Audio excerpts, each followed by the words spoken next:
Hello' everyone, আশা কৰিছোঁ সকলোবোৰ ভালেই আছে আৰু মোৰ অন্য এটি মিনি ব্লগলৈ আপোনালোক সকলোকে স্বাগতম জনাইছোঁ।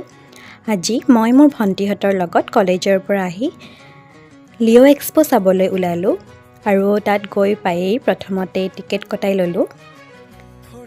দেন মই আৰু মোৰ ভণ্টি আৰু লগতে মোৰ মাহীও আছিলে। সোমাই পেলাই আই ৱাজ লাইক ৱাও, তাৰে ডেক'ৰেশ্যনে চাবা নে তাৰে এক্সেছৰিজবোৰেই চাবা নে তাৰে যি বস্তু আছিলে তাকেই চাবা, মানে ইমানেই বেছি ধুনীয়া। আৰু আমাৰ ছোৱালীখিনিতো জানেই এক্সেছৰিজৰ প্ৰতি মৰমটো অকণমান বেছি, চ' ময়ো এটা দুটা কিবাকৈ সৰুকৈ লৈ ল'লোঁ। মোৰ ভণ্টিয়েও কিবাকিবি ল'লে। তাৰ পাছত চাই মেলি ওলাই পেলাই ভোক লাগিছিলে, চ' মোৰ ভণ্টিয়ে ছুইট কৰ্ণ আৰু মই ম'ম' কেইটামান খালোঁ।